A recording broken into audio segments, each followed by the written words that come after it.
Lance Wallnau. I'm Zach Drew, along with the Morningside Band. And now, direct from Gray Street in Morningside, here are your hosts, Jim and Lori Bakker. Hello! Welcome to Gray Street. Yes. Lance Wallnau is in the house. Yes. So great to have you here. We've just come back from our promised land. God's promised us the new land of America. Amen. And you were at the inauguration. We saw you everywhere. We did. I saw you everywhere. Isn't that strange? Yeah. And we were in the line. Did you tell them that story? You know, I have, okay, Lance, please forgive me what I'm about to share with you, but I don't know what's coming. No, he doesn't. But I just, you know, I know in time there's going to be where you're going to be able to take pictures with your eyes. You know, that technology I'm sure is coming soon. Oh, yes. But it really is. I wish I had, this is in my mind, in my eyes, but it was the cutest thing. Okay, so Lance is scheduled to speak at the Washington prayer service Jim with Garlow. Dr. Jim Garlow, Right. which was absolutely amazing. At the Baptist church. The old right. synagogue. But it's an old synagogue, so it's so amazing because Yes. it's a synagogue Right. turned Baptist church, Yeah. and Right. it's a black church, and they have a church at the Capitol building. Yeah, Yes. it's a historic, signature, iconic location. So Lance is one of the people that are going to pray during this. So, but what happened was we were all in the security line to get in. All around the church, I know all it- the block, all the way around. Yeah, okay. So, you know, our precious part. Well, first of all, we were standing next to Aaron and Amanda Crabb, who they're going to be coming back on the show with us. They are so precious and amazing. So we're staying there with them, and then our dear partners, Gil and Marianne, were right there as well, and carrying my bag. I was walking, and she had a full-length mink coat on, Yes, and they were wanting to was carry smart. our stuff. Yes. I mean, it was. We had an amazing trip. I'm telling you we that. Did. So all that to say, you know, so you have to go through all this security to get in everywhere, and I just happened to turn and see behind us, and I see Lance, and I'm like, wait a minute, he's supposed to be right up there, like he's scheduled to, like we're already late. You were in fact, when we got up front, you were next. Right. And he's in behind us, and In the we're in the crowd. line. Yeah, we're all in the line. So, and you know, they go through everything. So I turn around, and Lance is like, I could just see how you were feeling. I was inside just kind of like, not dying for you, but I was like feeling like, oh, I know that chaotic feeling. And you just looked kind of disheveled, and you were like, because you knew you had to get there. My gosh. Right? And the line. The line. I was all the way around It's the a church. metal detector. And Yeah. we were missing the opening Yes. anyway. Right. So I'm telling you, this is we yes. saw what it would have been like if Trump hadn't been elected. Because this is where our enemies, and it was the enemies because they were afraid they would kill us people who were voting for Trump. Right. And Christians. Isn't that right? Right, I mean, right. The security- it became a walled, you're talking Right. about a walled city. It was a walled. Exactly. So we have so much more to share. Well, There's now, so many things. in fact, today the headline of the paper today is Happy Wall Day. It's Build the Wall Now Day. Yeah, Wallnau, and we have Dr. Wallnau here at the show as our special guest, and he's going to tell us what's next, what's coming next. Yes. What is this all about? You know, I've been reading your book again. Boy. God's Chaos Candidate. Yes. It should be read now. Yes. Listen, the book is more prophetic now. It because is. everything it's about, the subtitle is, and the American unraveling, because it predicts what the left is doing in America and how it is unraveling in front of our eyes. What you're watching is the unraveling. Absolutely. We sure are. What did you think of, I mean, we're also going to get into what happened the next day after the inauguration when 500,000 women marched, and we went from heaven on earth in meeting God's generals. Yes. I mean, it was like, I've never been treated so kindly was so incredible. by God's people and by the, can I say black people? I don't know. Nothing's politically correct anymore. But that's right. But these are the people. They were running the hotel. They were maitre d's. They were cleaning the rooms. But they were still taking over. I mean, as far as they were really making that hotel run. Yes. And they all knew me. They all watched our show. I'm serious. And they all, the older ones remember PTL days, Right. Yes. And they were hugging me. Can you what is it, walk into a hotel and have the housekeeper hug you and cry and say, I love you, Jim. That's right. So it was amazing. Beautiful. But it was also warfare. Oh. They burnt your car. Oh. The limo that you see on television burning with the satanic anarchy. The satanic sign. My limo. You didn't have that sign on your car. No, they put it on it after we used it. So do you have that video? There it is. Look there's your car. Yeah. There it is. Look at this, people. Watch your screens. Look at this. See what happens. And then you'll go around. But what's amazing is as the day goes on, they light it on fire. And I don't know, how the heck can you have a crowd watching people light it on fire and nobody stops it? Exactly. That's exactly right. This is so. One day, I'm like doing my little social media in the backseat of the limo saying, isn't this great? A businessman got this because my wife has hip challenges. And so they got it for the pastors and intercessors to really go travel around Washington. And we get out of the vehicle. They get out of the vehicle. The driver drives 1 block around the corner. This is in a 4-block area of the pristine buildings in Washington. Yeah. And this mob of organized, funded militia came out with tire irons and began smashing. They attacked the vehicle. The driver was a Hispanic driver. Oh. Didn't matter that he's a minority Hispanic. They went to throw a brick at him to kill him. Basically, he had to put his hand up to block it in the window, and he got out, was injured, and then they destroyed the vehicle. And their explanation, this is hilarious. This is so as I've disoriented the leftists.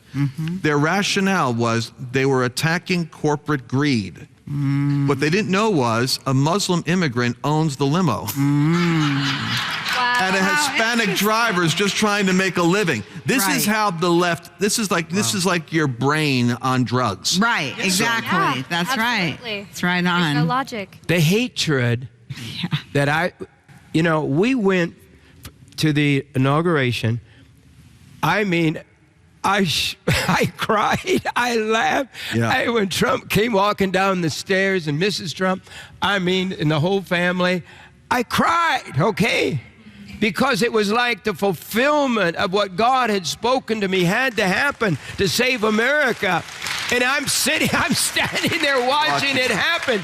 But within 24 hours, it turned from being loved by everybody. And I don't know what happened to us. Well, God put us in a bubble of love. Well, what it was people were in one accord. People were like-minded. Everybody was in that same. Somebody said all of God's generals were there. Oh, you met them all? Absolutely. Oh, yeah. I saw you at a. I was at one table, and then I went over and came over where you were eating. We were all staying same hotel. And you were eating with Dr. Jim Jackson. Carlo and Sammy Rodriguez. Actually, the guys that were doing the prayers. I was meeting a lot with the people that were on the platform doing the inauguration invocation. Yes. And what was not covered by the media, which probably would have infuriated the nation worse, is that the reason why you felt so loved is because this was, in a great measure, the Christian community showing up in Washington to celebrate God's intervention. It was. That's right. That's what it was. I can prophesy to you what MSNBC and CBS and CNN, and none of them will cover, is the fact that it was the people of God that went to Washington to celebrate the mercy of God. Yes. And it was the people of the devil that came in order to fight it. That's it. They did. So true. They wanted to stop. They vowed this. If the crowd was down at all, I don't believe it was down because I was there. Oh, no. The reason why the crowd numbers were different is because a third of the crowd couldn't get there because of 24 barricades set up. And we got to work your way stuck through in a bunch of them, didn't we? The violence of the protest, so that you couldn't get there. And I'm talking about Dr. Joseph Umidi, Regent Professor, just wrote to me last night that after doing 5 miles of trying to get through barricades to get to where the inauguration was, they were so dehydrated and fatigued and traumatized by the process that they had to actually go to a medical facility, a medical tent. So the reason why you're seeing the crowd down is for 2 reasons. One, because security had to get set up so that people couldn't get in, and protesters blocked those that wanted to go. It was blocked off block by block by block. So I'm telling you, it was a city under siege because there was $90 million worth of protest money coming from organized, in my opinion, corrupt investment in the unraveling of America. Billionaires from certain all over billionaires the world. that we know.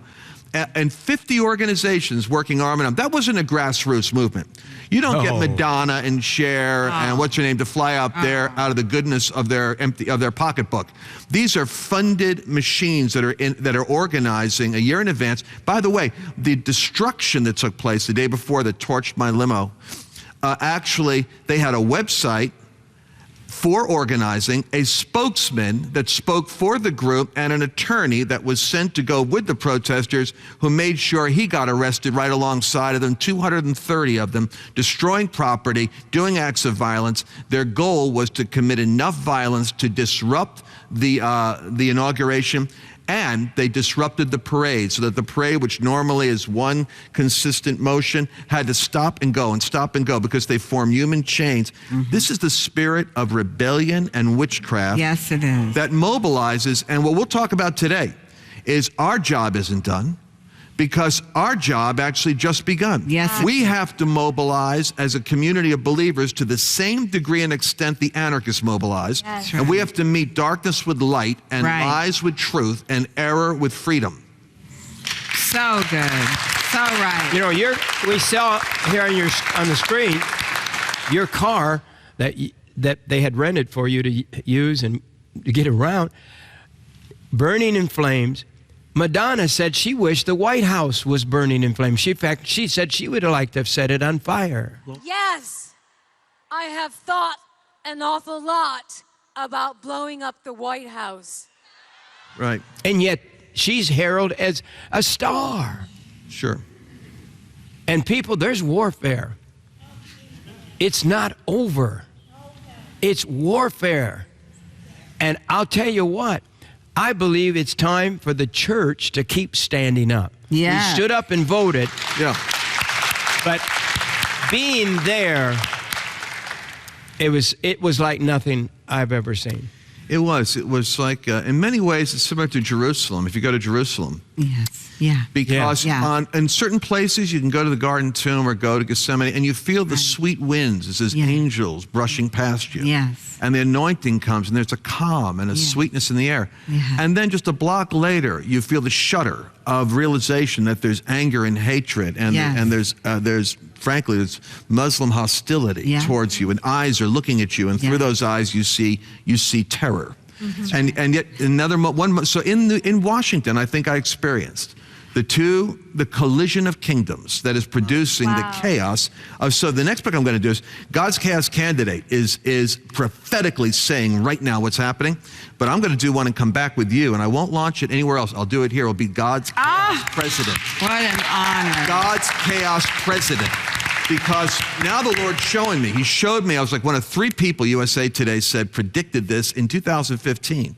Because I didn't pick Trump because he was my favorite conservative. I picked him because the Lord said he's anointed as a wrecking ball. Yes. And I'm not sending a polite man into Washington. I'm sending a wrecking ball. And so I said, oh my gosh. And I didn't know anything about politics. But the Lord's now showing me a preview of what's coming over the next 4 years. And we have a 2-year window. Listen. The church did its right thing by circling Jericho, marching around, praying, fasting, crying, decreeing, repenting. And then we went in and we voted. Now the walls fell down. Stage 2, how does the church go into the community and make a difference? Right. Because if all we do is know how to mobilize and march around things in the spirit and don't know how to go in and occupy, it's called faith without corresponding action is dead. We're going to have to learn how to have a reformation in a whole different way than we ever did before. And the president needs the movement to show up. What he can't say is he needs the Christian movement to show up. Right.